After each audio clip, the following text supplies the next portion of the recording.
Hello, this is TechMan88, and I've got here a fast shroomlight farm. So yeah, these shroomlights are really nice blocks, and um, yeah, this is a different type of design, more like a traditional tree farm. But these warped fungus trees, you can set up your tree farm a whole lot different. Like this is what I'm doing here with this piston layout. And basically it doesn't even try to grow much of the stems because I honestly don't even like the type of wood. But you still get quite a bit of that as well. And down here, I'm doing another thing that I don't think I've seen before, is there's actually a way to successfully grow these trees and not convert the nylium to netherrack. If you have if you instantly pull down that nylium. So I'll show a bit of that later. So the rates on this farm, it's about 4,000 or 5,000 shroomlights per hour. I can run a quick test right here. Got to set up to do that. So I have to teleport away to actually run this, or otherwise Minecraft will freeze. So anyway, just a quick test right now. I think it's around 4,800 what it comes out to, but I'm not going to run this entire thing right now. And handy trick with tick warps, you can just press escape and it'll actually finish the tick warp. And you can also attach a command to the end of the tick warp to like teleport yourself back, as I did.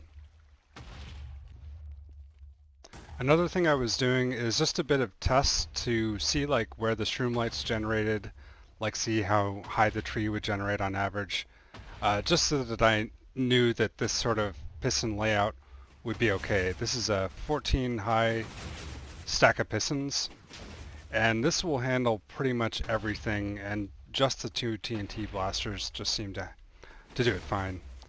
So I was basically generating a whole lot of trees and replacing all of their wart blocks with glass and just leaving the shroomlights alone. So that way I could just run through it a whole bunch of times and kind of get a model in my head. So I think most of them generate 8 and below, and none of them at all generate between the 3 blocks above the fungus that you plant down.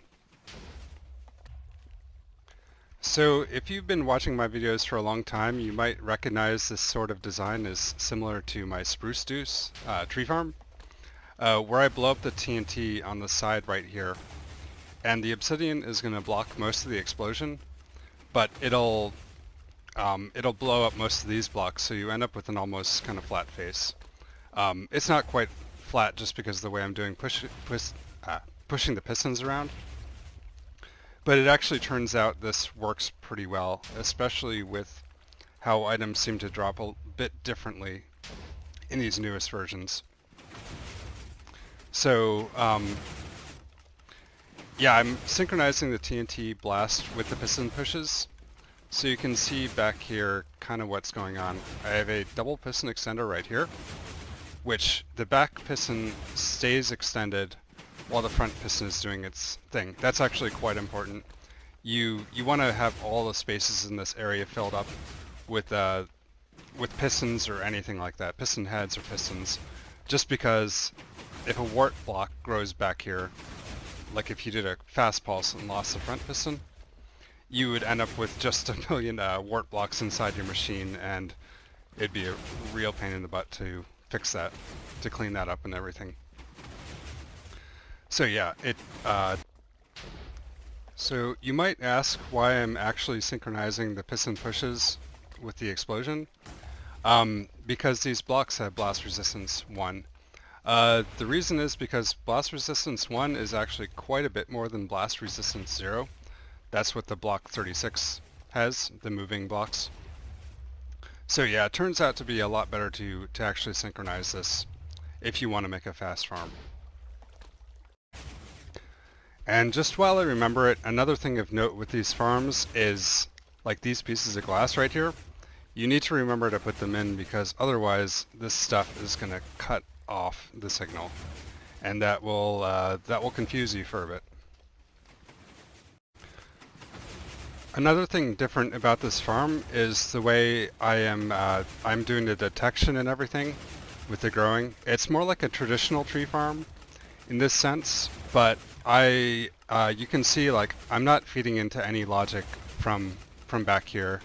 This just runs all the time. It's always going to be trying to grow trees and push them out, independent of what's going on up here with the pistons.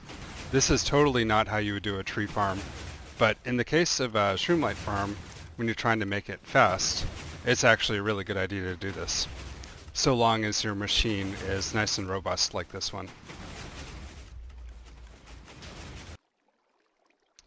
So some more stuff on the tree growth mechanics in this. So you can see here I have a sticky piston right here, which is going to push down as soon as the tree grows. It's powered through the stem and then into that redstone block, and that's going to update and power this piston right here. So like when I just place a stem there, and by the way, I have random tick speed way up, so I can confirm that this actually works. So yeah, when you place that stem there, that's just going to convert it straight to netherrack. And also, if you plant that and then bone meal it, it's actually going to convert. But there's something a bit different that happens with the dispenser. The dispenser's up here, by the way, because I can do that. So now when I plant this, it's actually not going to convert to netherrack. And I know that you can convert it back into nylium, but I felt that this actually is a lot simpler just to never lose the nylium.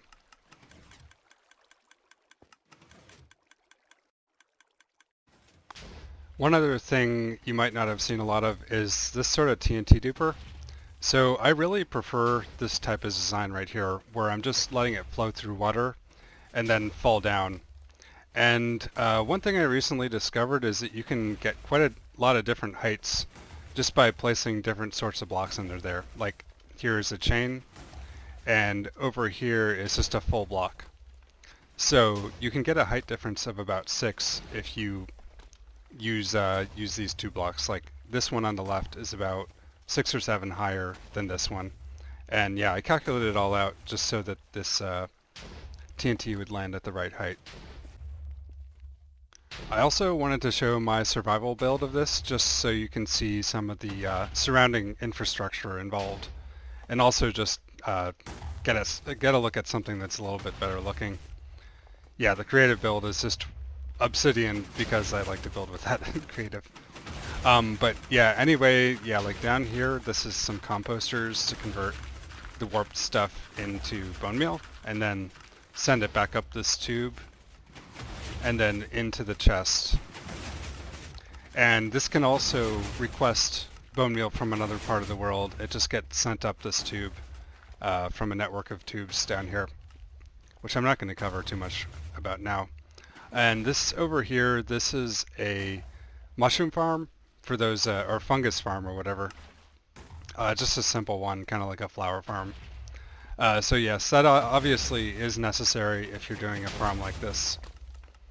And this is actually a suggestion taken from Nembon. He actually suggested not trying to squeeze both farms into one, where you generate both the mushrooms and the shroomlights and everything.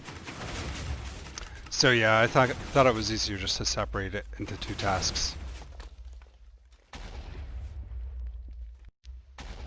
So anyway, I think that covers just about all I wanted to cover about this.